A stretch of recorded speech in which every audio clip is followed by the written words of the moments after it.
yang ahli ibadah, tauhidnya kuat, maka berhubunganlah sebelum atau sesudah sholat. Itu intinya. Kalau bapak diging sesudah sholat isya, kalau itu anak nanti dikasih masuk di pesantren, lebih cepat sampai ke rumah daripada pengantar. Akhirul kalam, Allahumma billahi Assalamualaikum warahmatullahi wabarakatuh.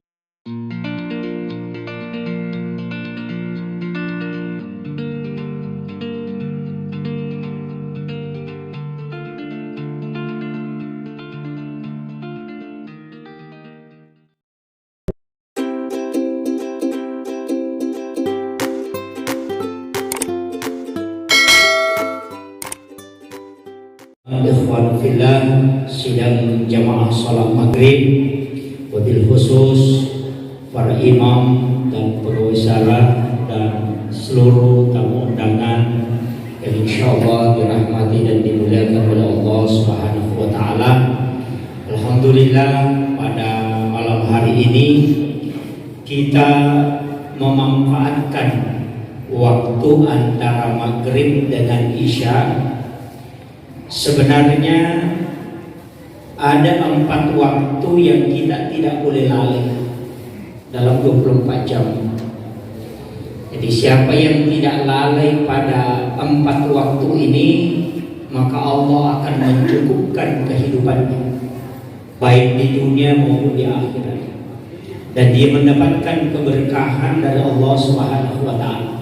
Waktu itu yang pertama adalah menjelang masuknya waktu maghrib. Yang kedua antara maghrib dengan isya.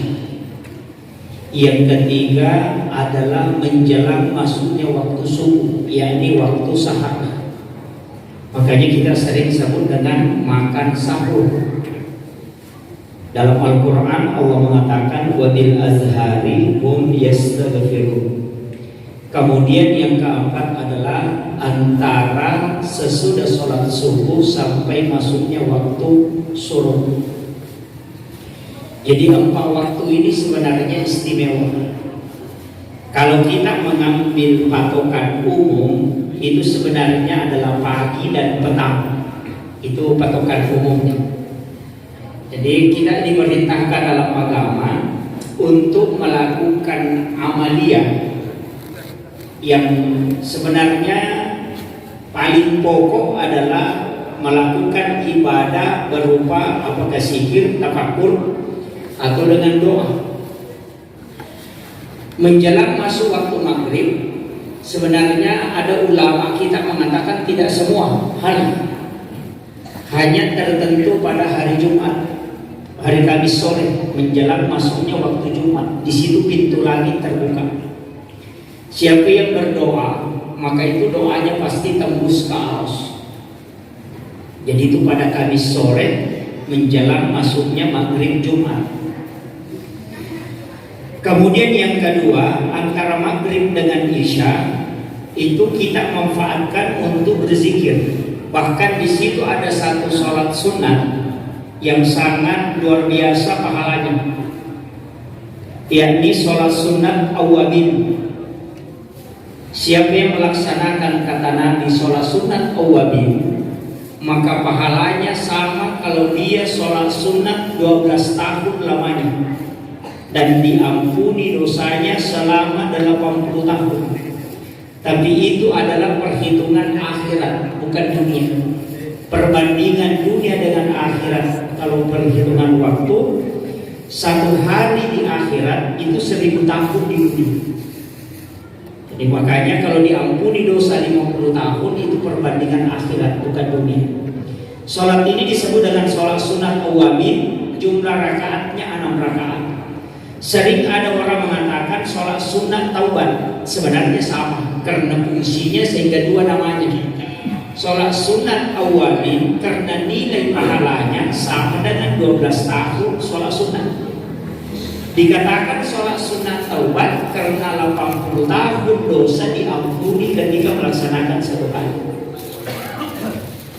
Waktu untuk melaksanakan sholat ini pas selesai sholat maghrib kita zikir, kemudian doa, bisa melaksanakan sholat sunat 2 rakaat dulu, ba'diyah maghrib, kemudian berdiri mengambil 6 rakaat. Ada juga ulama mengatakan cukup digabungkan, karena dalam hadis itu mengatakan sholat 6 rakaat. Jadi kalau sudah sholat 6 rakaat itu sudah masuk. Jadi kalau tidak ada kegiatan itu yang paling afdal. Kalau kita punya wirid silakan pakai, karena wirid yang sering kita pakai itu biasa kalau perintah di dalam beberapa kitab ulama kita, seperti dalam kitab Bahjatul Nufus karangannya Imam Al-Jaisi, itu meminta untuk kita baca terutama surah Al-Fatihah 1 kali, surah Al-Ikhlas 3 kali, Al-Falaq, An-Nas masing-masing 1 kali, ayat kursi 1 kali, kemudian Bismillahilladzi la yadurru ma'asmihi syai'un fil ardi wala fis samai wa huwas samiul alim 3 kali. Maka kita dijanji oleh Allah tidak akan kena musibah hingga masuk waktu subuh. Kalau bukan itu yang kita pakai ayat Al-Husni. Al-Husni itu adalah 2 ayat terakhir Quran surat Taubah, surat ke-9 ayat 128 129. Laqad ja'akum rasulun min anfusikum azizun 'alaihi ma'anittum harisun 'alaikum bil mu'minina raufur rahim. Fa in tawallaw faqul hasbiyallahu la ilaha illa wa 'alaihi tawakkaltu wa huwa rabbul 'arsyil 'azim. Ini dibaca 7 kali. Di kitab yang lain diperintahkan membaca 9 kali. Saya mencari kenapa berbeda. Imam As-Sawi dalam tafsir As-Sawi mengatakan 7 kali. Siapa yang membaca 7 kali maka dia mendapatkan 6 keutamaan. Yang pertama, dipanjangkan umurnya. Orang yang punya wirid laqad ja'akum, kalau dia masih sempat baca di waktu maghrib, maka itu dijamin tidak akan meninggal hingga masuk waktu subuh. Kalau dia amalkan di subuh hari, maka dijamin dia akan sampai waktu maghrib.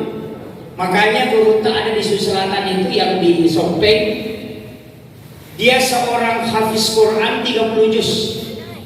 Tapi ketika menjelang kematiannya, wirid laqad ja'akum ini dia tidak hafal. Padahal setiap hari dia baca. Nah, dia minta tolong kepada anaknya supaya diberikan Al-Quran. Dia buka Quran surat Taubah, hanya 2 ayat ini yang tidak dia lihat di dalam Al-Quran. Itu dia tidak lihat tulisan itu. Makanya dia berpesan bahwa panggil semua saudaramu, karena hari ini saya meninggal. Betul sebelum masuk waktu asar dia wafat. Itu wirid laqad ja'akum. Makanya kalau orang mau dipanjangkan umurnya, tanya itu. Ulama-ulama kita dulu dan orang-orang tua yang panjang umurnya, tanya amalannya. Kebanyakan itu pakai laqad ja'akum. Kalau bukan itu dikurban. Pada saat berkurban, sebelum pisau itu menyentuh leher binatang, itu sudah dia meminta, ya Allah, murahkan rezekiku, panjangkan umurku sehingga saya bisa berkurban tahun depan. Kenapa ada rahasia di situ? Ulama kita mengatakan di dalam hadis bahwa kurban itu ketika disembelih, sebelum menetes, sebelum sampai darah tetesan binatang kurban itu sampai ke tanah, itu pahalanya sudah sampai. Kita menangkapnya bahwa pahalanya cepat, tapi ulama tasawuf, ulama hikmah memahami bahwa di situ pada saat pisau mulai ditarik, maka berdoalah, karena itu langsung mustajab. Itu intinya. Makanya di situ orang pakai untuk doa panjang umur. Mengatakan apakah umur itu bisa dirubah? Kan takdir. Kalau Allah sudah takdirkan, tidak bisa dirubah. Umur itu tidak bisa dirubah, tapi bisa berubah. Kalau dirubah, kita yang merubah. Kalau berubah, Allah yang menetapkan, dia bisa merubah. Itu intinya. Makanya di masa Nabi Isa kan sudah ada orang yang dirubah umurnya. Nabi Musa juga demikian. Makanya ada umatnya itu dikatakan ini sudah akan meninggal, tinggal 7 tahun. Tapi pas 7 tahun malakul maut tidak datang. Mengatakan mungkin dia lupa. 25 tahun baru datang. Makanya ketika ditanya, kenapa baru datang? Apakah kau lupa? Dia mengatakan tidak. Ternyata orang ini sudah ditetapkan oleh Allah, tapi dia menyambung silaturahim sehingga Allah menambahkan umurnya. Umatnya saja nabi-nabi yang terdahulu ditambahkan oleh Allah, apalagi umatnya Rasulullah. Cuma kalau kita mau menambah, tidak bisa. Takdir itu Pak bisa berubah. Jangan katakan takdir itu tidak bisa berubah, bisa.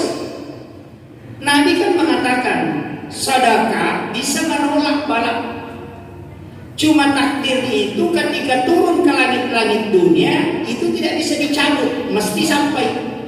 Tapi kalau dia masih di Lauhul Mahfuz, sebagian besar ulama kita mengatakan itu masih bisa dirubah.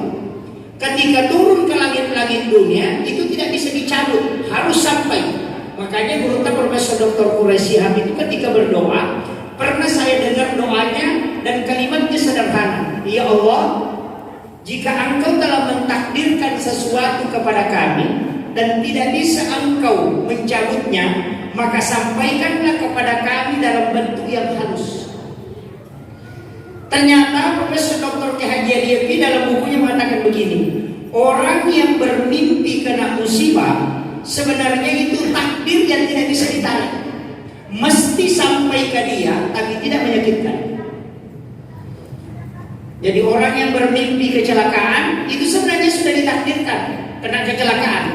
Cuma karena ada yang dia lakukan sehingga bala itu disampaikan Allah dalam bentuk yang tidak menyakitkan tapi mesti sampai ke dia. Itu melalui mimpi. Makanya ulama dulu kan selalu bilang, orang tua kita kan sering bilang, kalau bermimpi meninggal berarti kau panjang umur. Karena sudah ditetapkan. Nah inilah sebenarnya kalau kita kaji dalam kajian-kajian ulama kita itu luar biasa banget. Jadi penting saya sampaikan, berdoalah. Sedekah itu bisa menolak. Menolak itu mah tidak hilang. Takdir itu tidak hilang kalau ditolak. Kalau ditolak itu sesuatu yang keras bisa lembut. Itu ditolak, jadi tidak hilang. Dan kuncinya begitu. Makanya sedekah itu yang bisa. Makanya Rasulullah mengatakan ketika sedekah bersamaan dengan bala, maka tidak akan pernah bala mendahului sedekah. Itulah sehingga kenapa kita disuruh sedekah subuh. Dan begitu sebenarnya. Kenapa kita disuruh sedekah subuh? Sedekah kan sama saja. Sedekah di waktu duhur karena pahala man ja'a bil hasanati falahu asyru amsalihha. Sedekah di malam hari karena juga masalul dalil. Sebenarnya pakai sama-sama 10 toh, nanti dimanfaatkan baru karena masalul ladzina yunfiquna amwalahum fi sabilillahi kamasali habatin ambatat sab'a sanabila fi kulli subulatin yatuhabba. Kan karena di situ. Kalau orang sedekah malam sedekah sama, cuma kenapa sedekah subuh itu utama dibanding dengan sedekah yang lain. Bahkan Imam Nawawi Ad-Dimashqi itu mengatakan sedekah subuh 40 subuh tidak terputus itu bisa dipakai bertawassul. Itulah disebut dengan tawassul dengan amal soleh. Tapi tidak semua. Sedekah itu ada sedekah ikhlas. Sering kita mengatakan sedekah ikhlas itu ketika mengatakan karena Allah 50.000 itu ikhlas. Ulama sufi mengatakan itu tidak ikhlas. Karena Allah atau tanpa nama itu tidak ikhlas. Yang dimaksud sedekah ikhlas itu yang kena hadis qudsi. Siapa hambaku memberikan kepadaku dan dia tidak menghitungnya, maka aku pun akan membalasnya dengan tidak menghitungnya. Itu hadis qudsi. Caranya bagaimana? Gampang Pak. Kalau celengan lewat, uang dimasukkan ke dalam saku, uang 100, uang 50, uang 20, kumpul saja di dalam satu baju. Ketika celengan lewat, tutup mata, baru tarik 2 lembar atau 1 lembar. Tidak usah lihat uang berapa, masukkan ke celengan. Itulah makna ketika hambaku memberikan kepadaku, dia tidak menghitungnya, maka aku pun akan membalasnya dengan tidak menghitungnya. Kalau kita 50.000 kan dihitung, oh ini pahalanya kalau dikali 10 lipat kan 500.000. Kan begitu. Itu dihitung. Jadi memang ada metode itu dalam bersedekah yang mudah. Saya itu Pak diberitahu guru Tasir Muhammad Nur dari Biren. Nah, ketika punya kendaraan selalu siapkan bensin. Jadi di mobil saya itu ada botol aqua yang 1,5 liter dan itu selalu saya isi bensin, simpan di jok mobil. Sering keluar Jadi dia pesannya begini, ketika kau sebentar dalam perjalanan, ada orang yang dorong motor karena kehabisan bensin, kasih itu. Mungkin kau tidak kenal, kau kasih uang 100.000, dia tetap masih mendorong motornya karena yang dia butuhkan adalah bensin. Kadang-kadang tengah malam, hujan bersama keluarganya, dia dorong motor karena kehabisan. Dan itulah pahala yang tidak pernah kau sangka-sangka. Yang seperti itu bisa dipakai bertawassul. Sedekah yang bisa dipakai bertawassul itu tidak sembarang. Jadi ada tingkatannya. Hanya dalam agama itu kan beda-beda. Ada ulama kita mengambil taraf yang paling tinggi. Ada juga cara bersedekah yang paling bagus, tapi mungkin berat.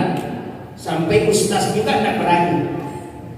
Kalau ada peminta sumbangan, kasih saja kunci tempat uang, baru kasih. Kau pergi ambil di sana berapa yang kau butuhkan.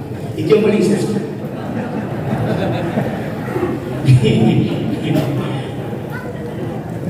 Saya pernah dapat cerita ini di salah satu ulama yang alumni Mesir. Itu dia selesai mulai dari SD di Mesir sampai selesai doktornya. Dosen saya, almarhum, dia pernah cerita begini. Di Mesir itu ada orang kaya yang memang kalau pas Al-Azhar mahasiswa di Al-Azhar mau diberikan pakaian, itu beasiswa pakaian, itu dia hanya serahkan kunci peti besi ke bendahara Al-Azhar. Ini tempat uang saya, pergi ambil, kalau kurang lapor. Tapi apa yang diberikan oleh Allah ternyata ada keajaiban. Ketika selesai diambil dan sudah terpenuhi semua, dikasih kuncinya, 1 minggu kemudian dia buka, itu uang tidak kurang, tetap pun. Tapi kalau akal sehat Pak tidak bisa. Tidak bisa. Kalau bikin kok bisa diambil tidak berubah. Itu ada kelasnya. Bukan kelas yang pelit ini. Kalau yang tarik uang 100 dia dorong masuk lagi, tarik lagi 50 dia dorong lagi. Dia bilang ini salah ambil. Nah, ini jadi masalah. Malaikat itu sudah mau catat, didorong lagi, wadah lagi. Ini kan jadi. Tapi tidak ada di kota ini, tidak ada. Syarul. Cuma di kampung saya tiap banyak. Banyak juga. Baru kalau berdoa, mau dikasih rezeki yang besar-besar. Sampai malaikat juga itu Pak bingung. Makanya dalam agama ini harus kita juga pakai kalkulasi akal dalam beragama. Makanya Umar itu adalah salah satu sahabat yang lebih mendahulukan akal dalam beragama. Tidak masalah akal, tapi jangan mengakali agama. Tapi pakai akal itu kan begini. Berdoa itu kan begini. Kalau kita berdoa, sebenarnya kenapa kita disuruh berpuasa 2 hari? Puasa sunnah tau. Senin itu puasa sunnah kelahiran Nabi Rasulullah. Hari Kamis di situ doa di store, pahala di store. Kayaknya kan Nabi ditanya, kenapa kau berpuasa hari Senin? Dia mengatakan saya lahir hari Senin. Di sinilah muncul nanti pendapat bahwa jangan puasa hari Senin, puasa pada hari kelahiran. Karena Nabi ditanya, kenapa kau berpuasa hari Senin? Nah, katakan karena saya lahir hari Senin. Kalau kau lahir hari Rabu, maka puasa hari Rabu karena sunnahnya di sana puasa hari kelahiran, bukan puasa hari Senin. Sehingga ketika kita kaji kitab-kitab itu penjelasan tentang ini, ulama ambil dua-duanya. Siapa yang berpuasa hari Senin, maka dia puasa sunnah hari kelahiran Nabi. Siapa yang berpuasa pada hari kelahirannya, maka dia mengikuti Nabi puasa sunnah pada hari kelahiran. Itu satu hadis, 2 hukum. Ini. Kenapa kita berpuasa pada hari kelahiran? Kiai Hamid Pasuruan, saya dari Jakarta ketemu dengan cucunya langsung. Kiai Hamid Pasuruan itu berpesan, siapa yang berpuasa pada hari kelahirannya, maka tidak ada penyakit yang akan merusak tubuhnya. Makanya sahabat itu jarang sakit. Itu hikmahnya. Cuma kita biasa susahnya tidak tahu tanggal hari apa kita lahir. Saya itu Pak, ketika belajar tasawuf di Aceh, saya baru datang langsung guru takbiran, kau lahir hari Rabu. Saya berdebat, tidak Pak Kiai, itu salah. saya lahir hari Senin. Karena di kalender kelahiran saya itu 12 Desember 1983. Itu pas hari Senin. Apa dia bilang? Itu salah. Kau lahir hari Rabu. Karamah beliau itu dia bisa tahu.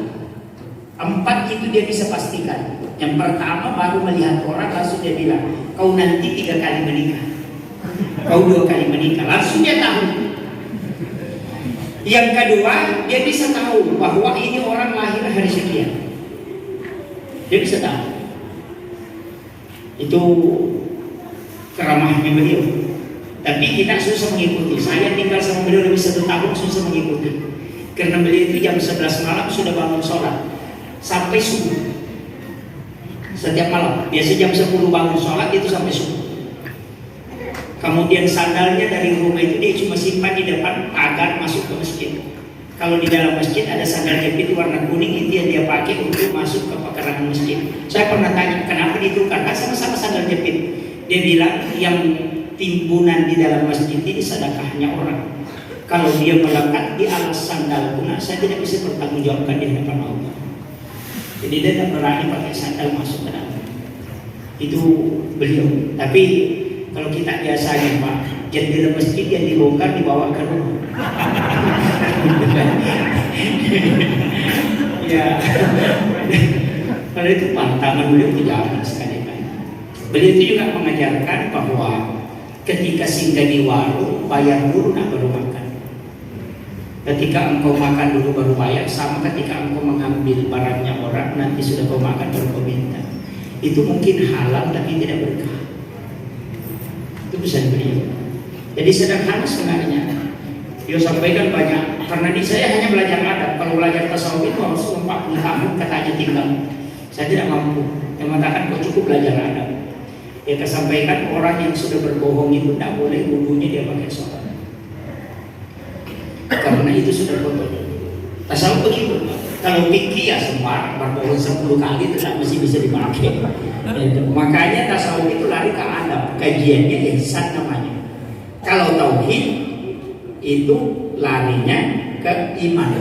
Ulamanya disebut murabbi. Kalau tasawuf ulamanya disebut mursyid. Kalau turun ke bawah kajian Islam itu bicara hukum. Ulamanya disebut fuqaha. Mazhabnya Syafi'i, Maliki, Hanafi, Ahmad bin Hanbali. Kalau ulama tauhid di situ lahir Mu'tazilah, Jabariyah, Qadariyah, Sunni dengan Syiah. Kalau naik ke atas itu mursyid namanya tarekat.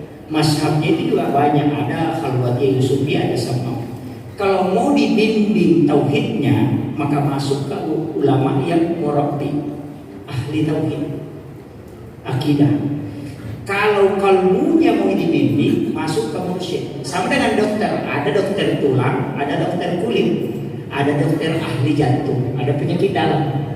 Kalau kau kena penyakit jantung, jangan ke dokter kulit. Kalau sholatnya mau khusyuk, jangan tanya ulama fikih, tanya ulama qalbu. Kalau mau tahu sah atau tidak sholatnya, tanya ulama fikih, jangan tanya ulama tasawuf. Kan begitu. Ini harus dibedakan. Padahal kalau ada mengatakan tasawuf itu haram, iya karena dia tidak paham. Itu juga biasa dicampur Pak, kajian tasawuf dikasih turun ke fikih, kajian fikih dikasih naik ke tasawuf, rancu sampai ustaz juga bingung. Banyak itu kan ustaz kok begini, karena dia campur. Tasawuf itu kalau makruh dia sudah haram.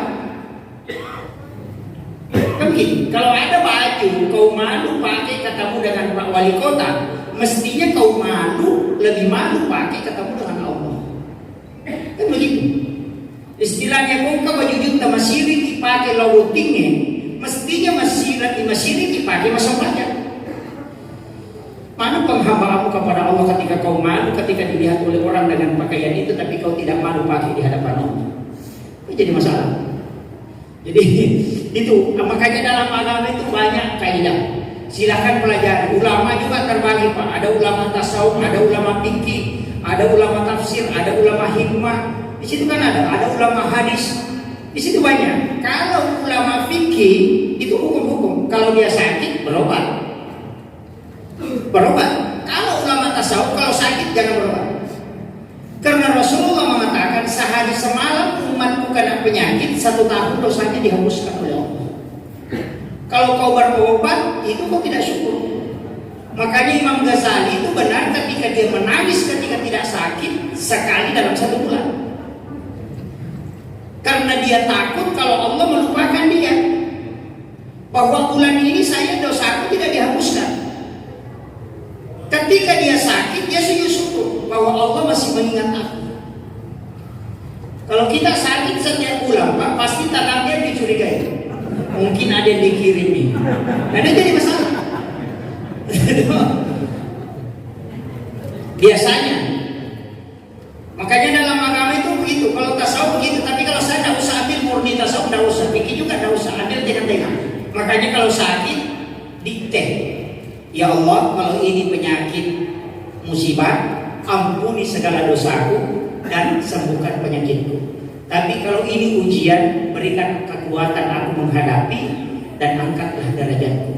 Tapi ketika ini penghapus dosa, jangan kau sembuhkan kecuali dosaku telah engkau bersihkan.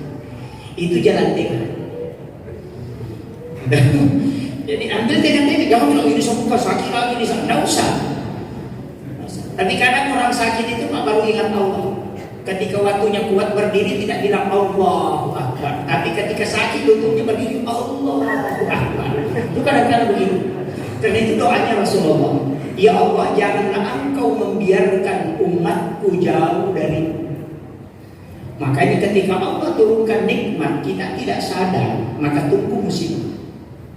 Pasti. Karena dia panggil kita dengan kenikmatan, kita tidak datang, maka tunggu ada musibah datang. Karena nanti kau datang ke situ itu. Makanya perempuan ketika Adam dengan suaminya, dia selalu nonton sinetron. Jadi dia ketawa, dia di Facebook sampai ke TikTok, lihat semua itu goyang-goyang.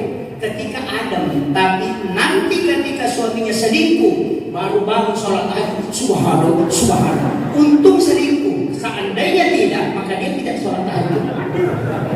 Kan begitu.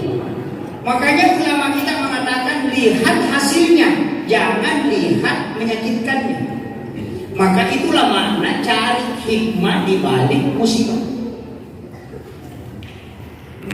Kayaknya ayat yang kita pakai kan la in syakartum la azidannakum wa la in kafartum inna azabi lasadid. Sering kita baca itu kan? Dai sering membaca itu kalau Ramadan itu sering dia ucapkan itu. Pada ujung-ujungnya dia suruh kita bersedekah. La in syakartum, jika engkau bersyukur maka aku akan tambahkan. Wa la in kafartum, jika engkau kufur tidak mensyukuri maka inna azabi lasadid. Ketahui bahwa azabku amat pedih. Ini sederhananya begini. Kalau saya turunkan kenikmatan kepadamu tapi kau tidak sujud, maka tunggu penyakit, karena nanti kau sakit baru kau sujud. Itu intinya. Makanya kita diminta bersyukur ketika sehat, datang ke masjid. Ketika diberi kenikmatan, sedekahkan. Kenapa? Supaya Allah tambah. Tapi kapan kenikmatan dikasih kita tidak memanfaatkan untuk agama, berarti Allah sudah tahu kau ini tidak sadar kalau ini, maka saya akan ganti yang menyakitkan. Karena doanya Rasulullah, jangan membuat dia jauh. Ini kuncinya. Makanya kalau berminta apa tidak dikasih, jangan marah dulu. Kadang Allah itu menahan, bukan tidak mau kasih kita, tapi dia kalau kita ingin menikmati doa. Kan begitu. Ini yang penting. Makanya sahabat tadi berdoa. Hari Kamis kan dilapor toh. Orang berdoa hari Senin, Pak, itu belum dilapor, baru dicatat. Minta hari Selasa dicatat. Hari Rabu dicatat lagi. Hari Kamis dicatat, baru di store. Kalau hari Senin minta sepeda, Selasa minta motor, hari Rabu minta mobil, malaikat juga bingung. Coba pikir. Malaikat pasti bilang, ini orang maunya apa?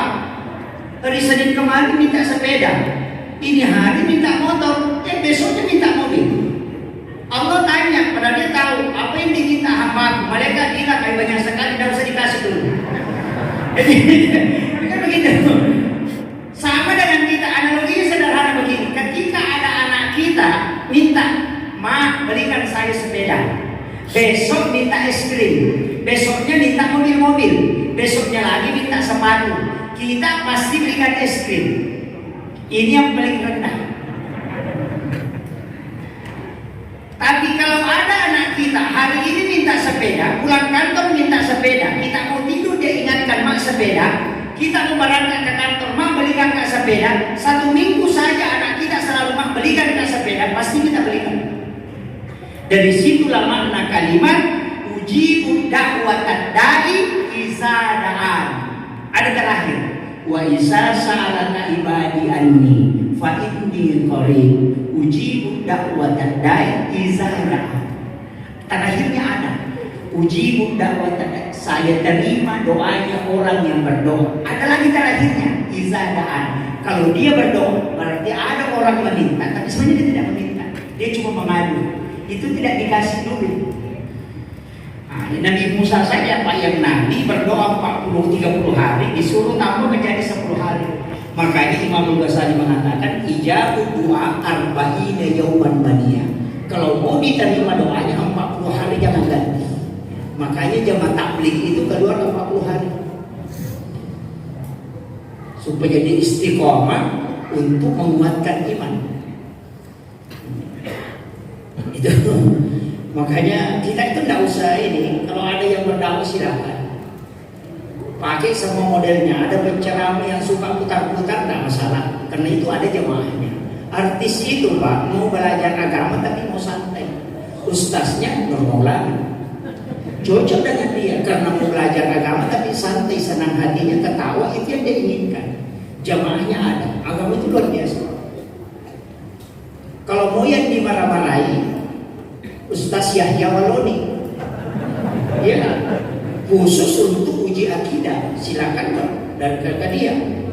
Kalau mau pakai yang tenang, guru Profesor Doktor Nasaruddin Umar, tenang sekali, lembut penyampaiannya, dia memilih kata yang pas. Jadi orang yang tidak mau dimarah-marahi dengar itu. Kalau mau dengar yang campur-campur banyak juga. Mulai yang putar-putar sampai yang jungkir balik banyak. Tapi kalau saya yang penting intinya ada kebaikan yang bisa kita ambil. Cuma agama ini harus dikawal oleh 2 orang. Yang pertama orang kaya, supaya dia tidak mudah memperjualbelikan agama. Yang kedua adalah orang yang akhlaknya baik, supaya ilmunya atau yang kita ambil itu berkah. Jadi kemudian saya lanjut begini. Dalam agama itu tadi laqad ja'akum ini penting kita amalkan karena ini azimatnya ulama. Dalam ilmu hikmah itu yang menjaga laqad ja'akum itu ada 7 singa putih. Sehingga ulama mengatakan orang yang membaca laqad ja'akum itu akan dijaga rumahnya. Tapi kalau saya tidak hafal laqad ja'akum, pakai saja Bismillahirrahmanirrahim 21 kali, tipis ke buku. Bismillahirrahmanirrahim, Bismillahirrahmanirrahim, Bismillahirrahmanirrahim. Itu 21 kali. Semua kuku tangan, jari tangan dengan kaki 1 kali dipusat. Itu tidak akan kena sihir, tidak dimasuki jin, tidak dinaiki pencuri rumahnya tidak akan kebakaran dan tidak kena banjir kecuali bikin rumah di dekat sungai.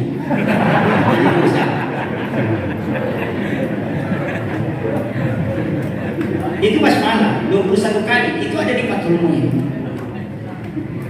Kalau 40 kali dibacakan kepada orang yang pingsan, itu bisa sadar.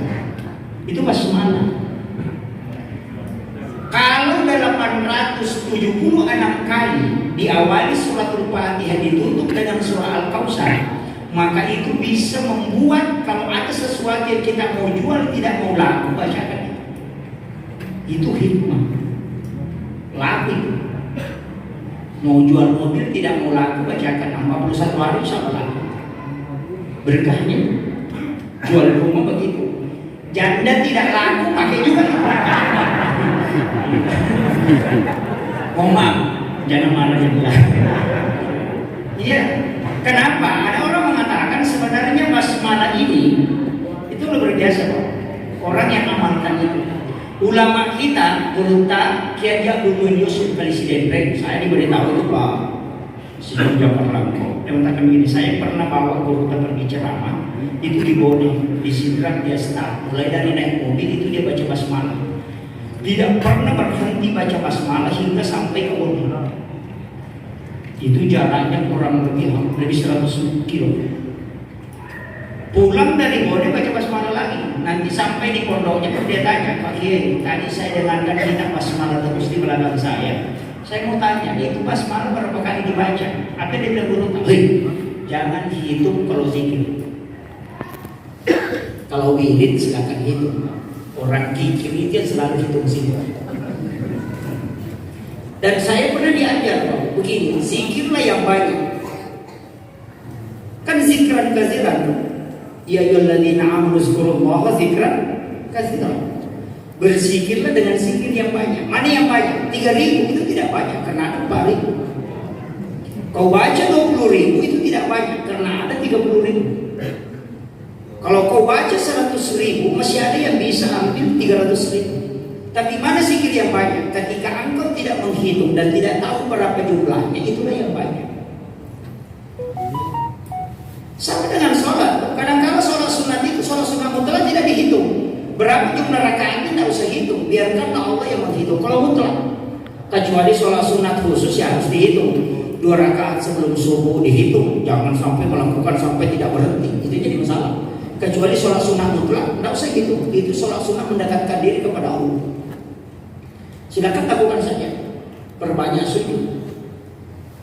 Kalau sholat sunat subuh ya 2 rakaat saja. Cuma nanti kan terbagi. Raka'atan al-fajr khairum minad dunya wa ma fiha. Ada lagi hadis raka'atan qabla al-fajr. Di sini berbeda. Ada yang mengatakan sholat sunat fajar dengan sholat sunat subuh itu beda. Karena satu hadis mengatakan raka'atan qabla al-fajr, satu mengatakan raka'atan al-fajr. Mana yang benar Pak Ustaz? Ya kalau 2 pendapat begitu, pilih salah satunya. Ketika ada yang salah tetap dapat 1 pahala. Al-muftihu fi al-ijtihadi lahu ajrun. Kalau dia salah dia dapat 1 pahala, kalau dia benar dapat 2. Yang berdebat tidak ada apa-apa. Itu kuncinya. Kalau sholat sunat subuh yang paling bagus itu rakaat pertama alam nasrah, rakaat kedua alam tarakaifah, supaya tidak kena penyakit tulang, tidak sakit lututnya dalam punggungnya. Ya kalau enggak tahu akan dapat hilang ke ini ya tunar punggung. Bacaan surahnya itu alam nasrah rakaat pertama, alam tarakaifah rakaat kedua itu obat tulang. Jika sunnah Jawa suruh kan itu ada. Syed Abdul Hamid Al-Qudsi. Kalau alam nasrah rakaat pertama liila bi Quraisy pada rakaat kedua tidak ada musuhnya yang bisa mencelakainya. Orang yang terjun ke politik suruh amalkan ini karena tipu daya musuh itu tidak akan sampai. Itu di kitabnya Imam Ghazali. Itu hadis. Kalau kuliah wal kafirun rakaat pertama 1 kali, kulaulahu ahad 3 kali di rakaat kedua pada sholat sunat subuh, itu sama kalau bersedekah seperti bersedekah emas seperti bumi, kuliah wal kafirun dan surah Al-Ikhlas 3 kali. Kalau mau dapat semuanya, rakaat pertama alam nasrah baru kuliah wal kafirun, rakaat kedua alam tarakaifah baru diilahi Quraisy baru Al-Ikhlas 3 kali. Itulah yang disebut dengan wirid sholat sunat subuh. Kampanye di situ. Banyak ada juga kenapa panjang sekali, tidak masalah. Kan panjang dalam sholat itu kan dapat pahala banyak. Apalagi sholat sunat sesudah duhur. Itu kan hadis sahih. Siapa yang sholat sunat 4 rakaat sesudah duhur, rukunya lama, bacaannya panjang, rukunya lama, sujudnya lama, itu 70.000 malaikat menjadi makmum di belakangnya. Tapi bacaannya panjang, rukuknya lama, sujudnya lama. Ulama mengatakan ruku lama itu dibaca 41 kali subhana rabbiyal azim atau 21 kali. Sujud subhana rabbiyal a'la baca 21 kali, itu baru lama. Di situ ada malaikat yang menjadi makmum di belakang. Itu yang akan mendoakan kita. Ini sholat sunat duhur saja, 2 rakaat 1 salam. Bilang Pak Ustaz tidak banyak supaya sahabat, cuma inna atena, ya baca 100 kali pasti panjang. Tidak usah pusing. Nabi kan pernah mengulang-ulang 1 ayat di dalam Al-Quran dia baca dalam sholat. Tidak masalah Pak, dalam agama itu mudah. Padahal bahkan kalau kita mau telusuri dalam ilmu fikih dan ulama fikih itu kan sepakat, Syafi'i, Maliki, Hanafi, Ahmad bin Hanbali, bahwa yang wajib dalam sholat bacaan itu cuma 5. Allahu Akbar, takbiratul ihram, Fatihah, syahadat, sholawat, dan salam. Cuma ini wajib tuh. Coba. Niat itu kan selesai sholat. Makanya kalau tidak tahu sholli, tidak tahu, bilang saja saya sengaja sholat mengikuti sholat dikerjakan Pak Imam. Allahu Akbar. Selesai. Kenapa selesai? Kemudian Allahu Akbar, takbiratul ihram itu wajib. Doa itu kan sunnah. Allahu Akbar kabira, Allahumma baik. Itu kan sunnah. Tidak membaca itu kan cuma rugi. Ada juga orang keliru, Pak. Kalau wajib dikerjakan dapat pahala, tidak dikerjakan berdosa. Cocok. Kalau sunnah dikerjakan dapat pahala, tidak dikerjakan tidak apa-apa. Itu jadi masalah. Makanya anak kita tidak sholat sunnah. Kenapa tidak sholat? Tidak apa-apa. Nah, mestinya kalau sunnah dikerjakan dapat pahala, ditinggalkan rugi. Kan guru-guru SMP biasa, sunnah dikerjakan dapat pahala, tidak dikerjakan tidak apa-apa. Anaknya tidak ada sholat sunnah, marah-marah gurunya. Tidak apa-apa Pak. Ini juga jadi masalah kan. Makanya, tapi di sini ada sahabat-sahabat kita dari para pendakwah ini, ada sahabat saya dari Pinrang. Ini sebenarnya yang komunikasi terus. Ya, alhamdulillah. Saya bisa datang di sini. Sebenarnya saya tidak pernah jadwalkan sampai di sini. Nah, ini makanya di Murabadah. Tapi takdir yang itu. Allah mentakdirkan kita bersilaturahmi malam. Sayanya menyampaikan sederhana, tidak usah berat Pak kalau belajar agama. Dan terlalu tegang, sudah neraka.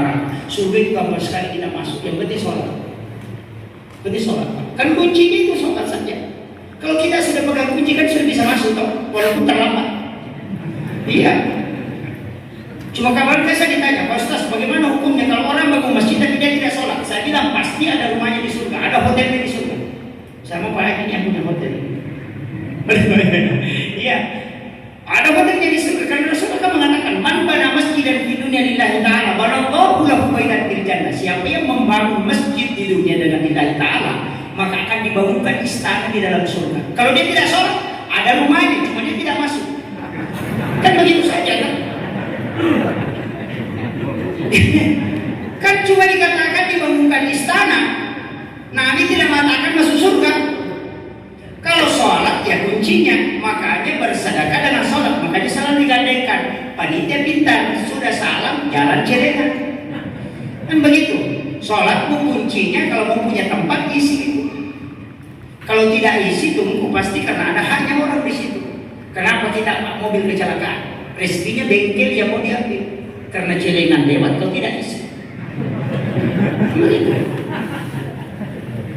Makanya kalau Allah minta dengan normal kita tidak kasih, panitia sudah tadian bersedekah tidak kasih, nanti Allah akan paksa dengan musibah.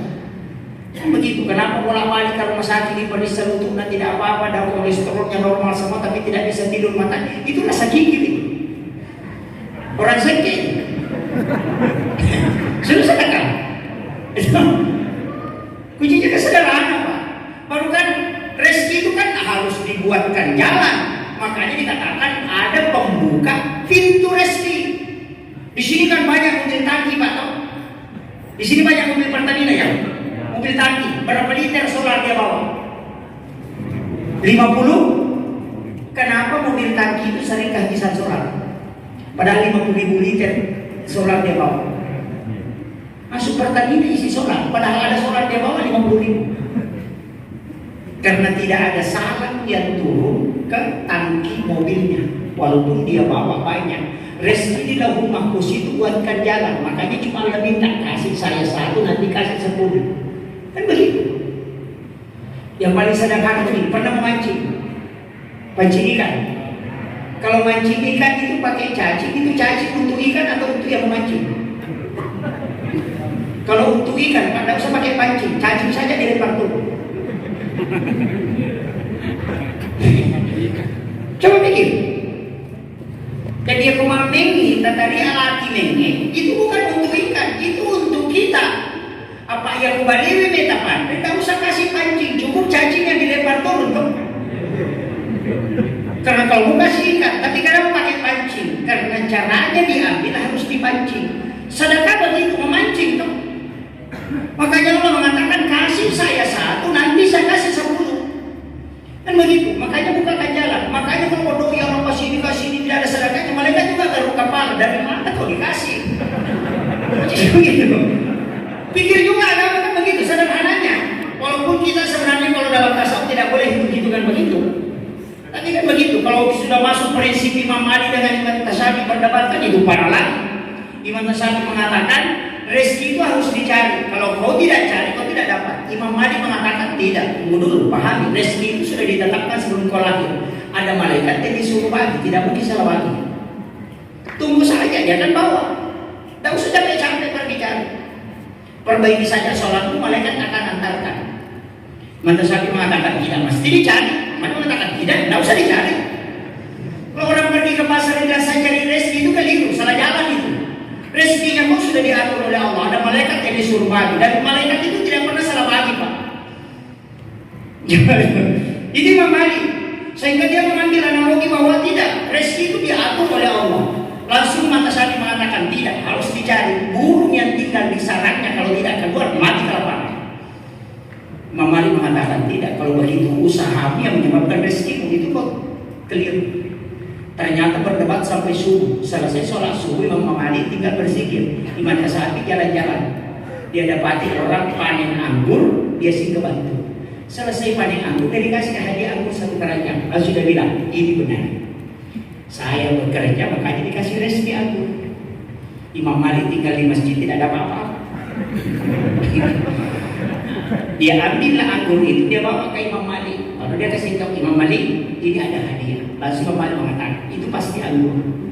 Tadi sesudah sholat subuh saya berdoa kepada Allah kepengen makan anggur, dan anggurnya datang, saya tidak bekerja.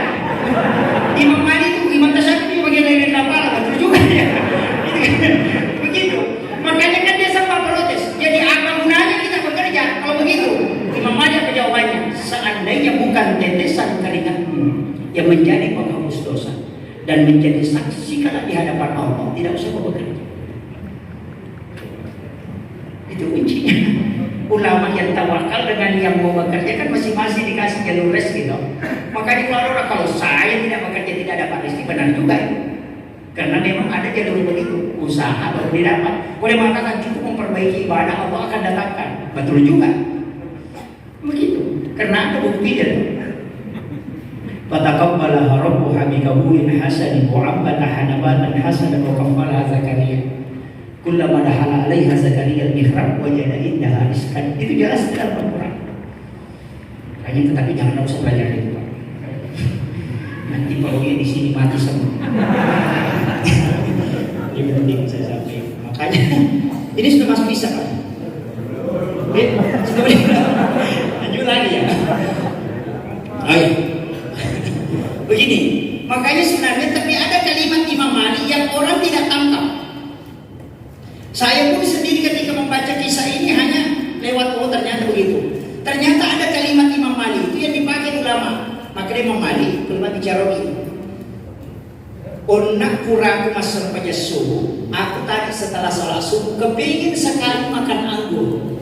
Makanya saya berdoa kepada Allah. Itu kalimat itu. Saya berdoa kepada Allah sehingga Allah datangkan, saya tidak bekerja. Pertanyaannya, ini dicari. Doa apa yang dibaca Imam Malik? Dia tidak bekerja, rezeki datang. Itu tidak diajarkan. Ada dikasih tahu. Itu dibaca 70 kali atau 100 kali pas selesai sholat Jumat. Allahumma kfini bihalalika an haramika wa qadini bifadlika amman siwaka. Itu doa. Dihafal tak? Kalau tak hafal ngomong. Saya tidak ulang.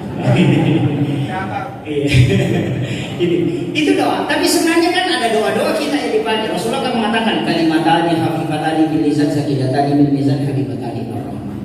Ada 2 kalimat yang mudah diucapkan oleh lisan, berat timbangannya dari kemudian dirindukan yang Maha Rahman. Itu kan subhanallah bihamdi, subhanallah azim, astagfirullahaladzim.